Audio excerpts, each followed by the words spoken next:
RideShareDan here, this time with a video for riders on how they can keep a high rating. Now, I've had several passengers who have recently come in my vehicle who said that they just learned that riders are rated 2. And there's good reason for this. This is the only piece of information that we really can see that tells us who you are as a passenger that we're about to let into our car. And so if I see a 5.0, 4.9, 4.8 stars on your rider profile as the ping comes into my application, I'm likely going to pick you up. If I see a 3.71, I'm not picking you up. It's not happening. So if you want to increase the likelihood that a driver is going to look at their application and see your rating and accept you, then you want to make sure to keep your ratings high. Simple ways to do this include just being nice to your driver. Don't take out your bad day on your driver. Don't come in with attitude.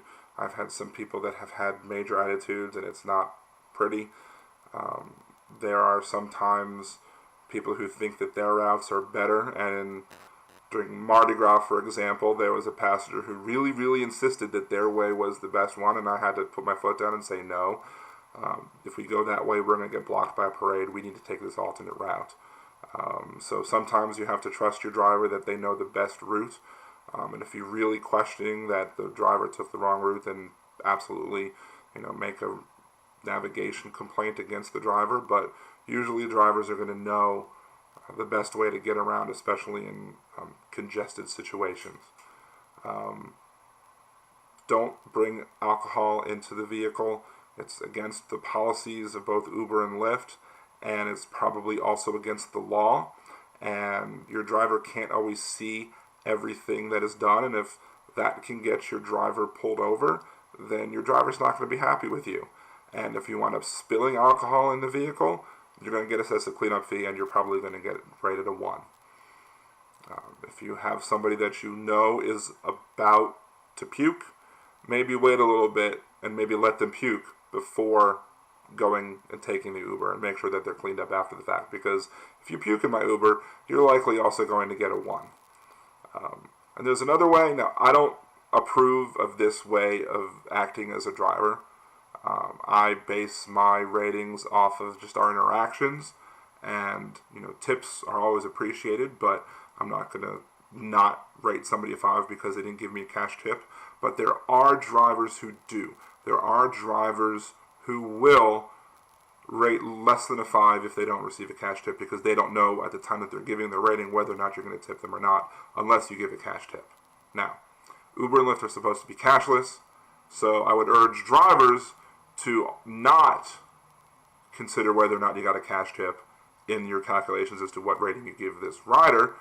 But I can't control what drivers do, and if your ratings mean that much to you, then maybe it might be worth it to have a couple of extra bucks laying around and say, look, here's a couple extra bucks tip cash. And that might make even the most curmudgeonly drivers be more than likely to give you a 5-star. Now, sometimes as a rider, there are just not things you can do. I've heard things about drivers in some major cities who are, if you're not right at the exact pin location at the exact time that they pull up, and you make them sit for more than 5 seconds, that they're going to give you a 4 or 3 automatically because you're inconveniencing them. To me, these drivers are, taking it a little bit ridiculously, and they should be a little bit giving with, especially with sometimes GPS not being totally perfect.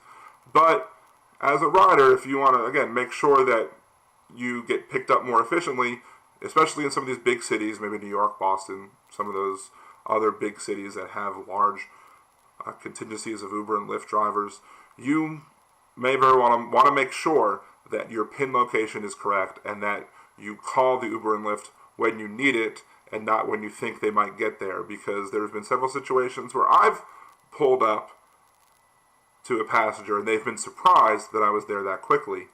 In reality, if you're in the middle of a big city and there's lots of drivers around, you really don't need to make the call until you're already where you need to get picked up. But know that some drivers will rate you lower if you make the call and it takes a while for you to get down, because that's taking away from their opportunity to earn money. Now, Uber has implemented a waiting fee where if you're waiting more than a certain number of minutes, you'll get charged a little bit more, and that's fine, that's good, but still, sometimes it's not as good as the amount of money that you would be making on the road. So just take those into consideration. You want to make sure that you have a high rating. Just basically be nice, be kind to your driver, and most of your drivers are going to rate you well.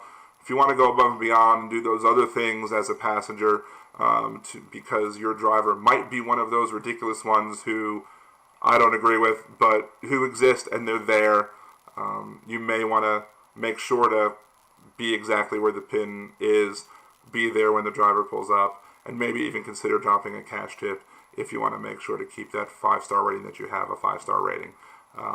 If you're my passenger, again, let me stress this, I'm not going to give you a 4 or less simply because you didn't tip me cash. If you're just a good person and we don't have any problems, I'm going to give you a 5. And I think that's the way every driver should act. But not every driver gives 7-star service like I do. So be nice, be kind, treat the car as if you would treat your own car, or maybe even better than you would treat your own car, and you're likely to keep a high rider rating and then be more than likely to get all of the rides you request without any difficulty. So please subscribe to my channel, subscribe to my Twitter feed as well, at RideShareDan. I intend on having contests on there for riders and drivers, so just check it out, follow me there, follow me here, and have a good day.